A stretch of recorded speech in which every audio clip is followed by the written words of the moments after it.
What is going on, beautiful people? Welcome to another episode of A Narcissist Explains. I am self-aware, diagnosed narcissist Lee Hammock, and I use my platform to raise awareness for, mental health disorders, narcissistic personality disorder, and the sorts. I also want to get more people into therapy like myself. I've been in therapy for 4 years, and validate the victims and survivors of said disorder. Today's episode is going to be a little different. We're going to be breaking down Taylor Swift's All Too Well video clip. I got sent this by my friend Brittany Logan. Shout out Brittany Logan on Instagram. She sent me this a little while ago. She said, hey, can you take a look at Taylor Swift's All Too Well, the kitchen scene? I was like, cool, I can do that. So I just finished watching it, y'all, and yikes. I took some notes. Look, I'm going to break this down because I think if this is Taylor Swift's personal story, I'm thinking that Taylor Swift was in a toxic relationship, and apparently it was with a well-known actor or whatever. Apparently, this is what people are saying. I'm just gonna go on what I see. So at the beginning of the the whole video, the short story, or the short film or whatnot, the love bombing phase stopped. The love bombing phase is going on. She said, "I can't believe you're real. I can't believe you're perfect." Blah blah blah. This, you know how the love bombing phase goes with a narcissist. So if she's dating a narcissist in this, you see how quick the relationship goes. I heard this relationship only lasted 3 months. From what I've seen online, I've been reading a few different articles and stuff like that, and they said this lasted 3 months. So look at that. Look how quick a relationship goes with a toxic person. Like I said, if she was dating a narcissist, look how quickly the relationship was going. I love yous and things like that. I can't believe you're real. I can't believe you're this. I can't believe you're that. See how they get you. Apparently there's an age difference between this two. It's 20 and 30 years old, so toxic people like to go for younger people because they're, a little easier to manipulate. So there you have it right there. The love bombing phase, where you can't keep your hands off each other. And that's important because if you watch the short film, it transitions to a kitchen scene where they're at like a party with his friends apparently, where she tries to hold his hand to feel comfortable. He takes his hand away, takes his hand away from her, pats it on her, and it's big because right after that, they go home, I guess they're having dinner or something like that, and they're angry and they're arguing in the kitchen. They're like fussing back and forth in the kitchen or whatever. And you can see some classic, toxic, narcissistic gaslighting from the woman's partner in this scene right here. He's like, "Why are you so angry?" He knew she was mad. You could tell when he dropped the dish in the sink. He was like, "Why are you so angry?" So I'm not angry. I'm just whatever. Like, you didn't hold my hand. You didn't touch my hand. He gaslights her. I wrote it down, y'all. I wrote it down. He gaslights her. Says about dropping the hand. He says, first he says, "I don't remember." He kept focusing on it. "I don't remember that happening. I didn't do that. You're crazy. You're making it up. You're selfish. You ruining a good night, making it about you. Look how crazy you sound." She said it too. She said, "You're making me feel effing crazy." He said, "You're making yourself feel that way." And that is a big line right there from toxic, narcissistic people right there. You're making yourself feel crazy. This right here, like All Too Well, is a very, very good example of a narcissistic relationship. You look at love bombing, really, really quick relationship. Goes and, like I said, they can't keep their hands off each other. And then all of a sudden, at the party, don't want to touch you. You don't want to touch that person. But in the scene before that, let me back up a little bit. In the scene before that, I'm sorry, y'all, but bear with me. Don't leave. In the scene before that, when they were in the car, and he threw the keys on the ground, and he went and started yelling and screaming, you can tell when she picked those keys up that she never seen him yelling and screaming like that before. Good acting on both parts, but you can tell she saw a side of him that she probably didn't know existed. She's like, "Oh, you love me, Debbie, but you got a little fire, you got a little bite in you." So then it goes to the kitchen scene, the party scene or whatever. And he back there, she said, "You're making me feel stupid." He said, "You're making yourself feel that way. I can't control how you feel. You're doing that to yourself." Gaslighting 101. Yeah, he kept telling her, "You make it weird. You make it all about you. You're attacking me about something I don't remember. Maybe I did it subconsciously." There you go right there. Narcissistic people will admit to stuff, but blame it on other stuff. Hey, I did it. If I did it, it was subconscious. Then she's crying All of a sudden, here comes the hero. Makes her laugh. I'm sorry for not holding your hand. He apologized for something he denied 5 minutes earlier. 2 minutes earlier, he was denying it. You're crazy, you're stupid, you're idiot, you're sensitive, you don't know what you're talking about. Then he apologizes for y'all. Wake up when you see stuff like that. You're not crazy. You know he did it. You know she did it. But in this scene, it's a she, he. So you know he did it. Clear as day. Gaslighting. You make you feel crazy. Being gaslit for so long makes you feel crazy. Being around somebody, being so in love with somebody that is good at gaslighting will make you feel 100% crazy. Point blank period. In the store, in the day, kiss it goodbye. Mwah. It's like a sauce. It's got a little saucy to it. As you can see right there how that works. Literally, just like that. Then I call this the savior Satan complex right here with toxic people. The person who hurts you is the person who makes you feel good. The person who hurts you is the person that makes you feel good. The person who sets you on fire is the person who puts you out. The person who is holding you underwater is the person who throws you the life raft, the life vest. The person who is like beating you, the person who cut you, puts a band-aid and gives you stitches. And that's how people get you addicted to them. You forget about the pain they put you through and you only focus on the pleasure. That's how you get addicted to people. That's how a trauma bond starts. That's why if this relationship only lasted for 3, 4, 5 months or whatever, it went really quickly because you can see the pain he put her through, but then I see making her laugh. She's at a low, he brings her to a high.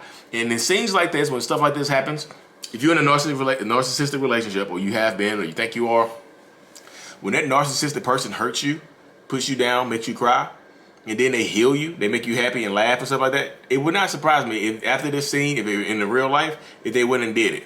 If they went and clapped some cheeks right there.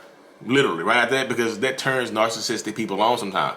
Seeing you cry and being the reason that you're crying, and then also turn around being the reason that you are happy, turn narcissistic people on. And I know people are gonna say, Lee, everything's not about narcissism and toxic relationships. This thing was toxic, that's why she's writing about it. And she knows it's toxic. You know what I mean?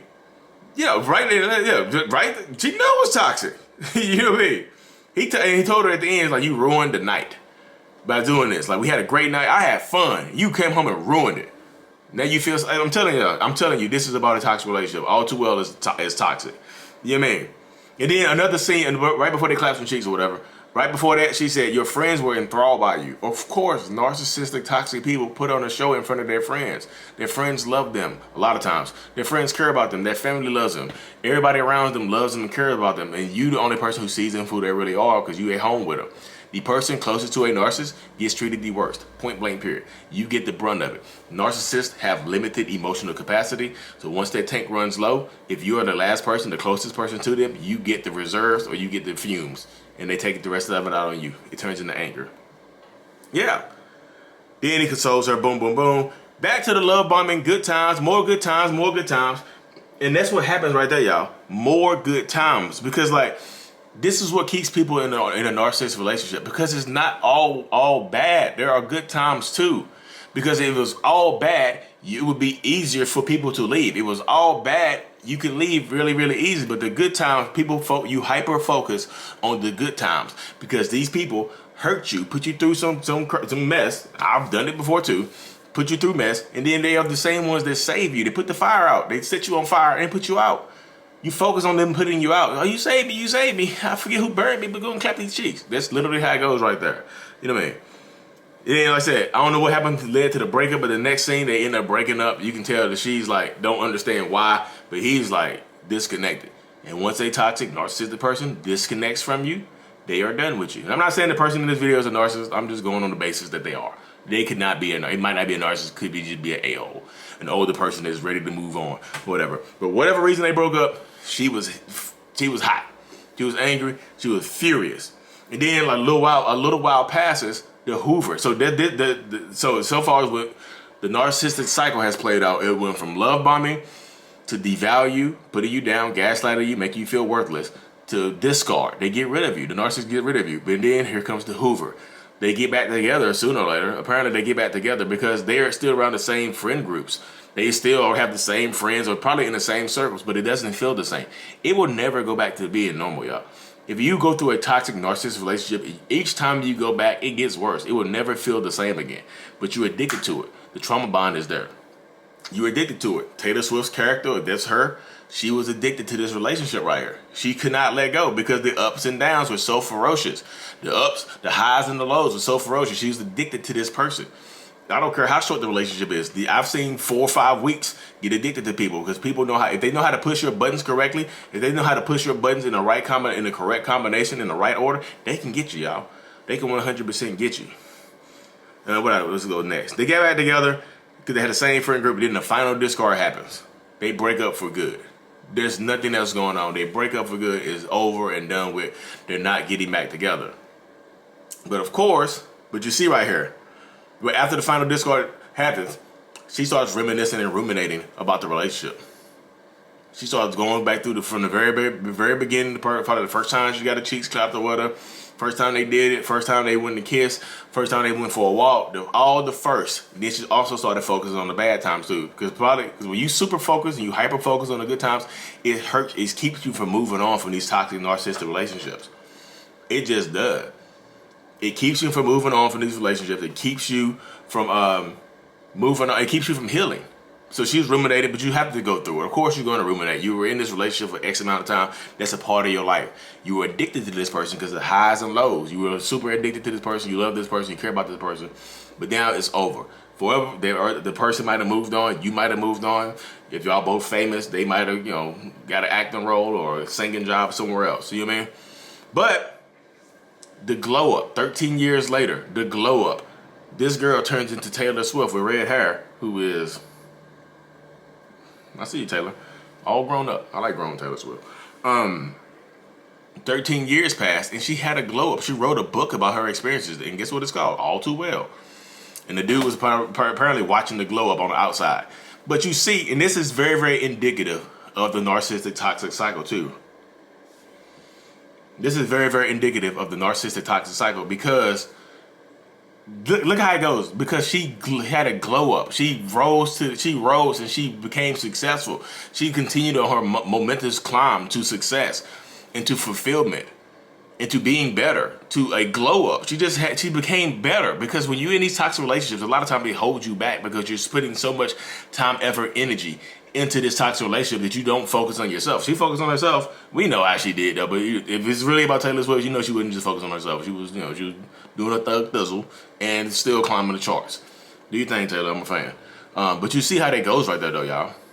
That's exactly the cycle. And it's very, very, so you see how she had that glow up at the end? She was no longer being held back. If you're in a similar situation to this video right here, you don't have to hold yourself back. When you get out of these relationships, you glow up. You rise. You get out of these toxic relationships, no matter how short it is, you start to feel more like yourself again. And yeah, you might still remember this relationship 13 years later. You might still remember this relationship 10 years later, 20 years later.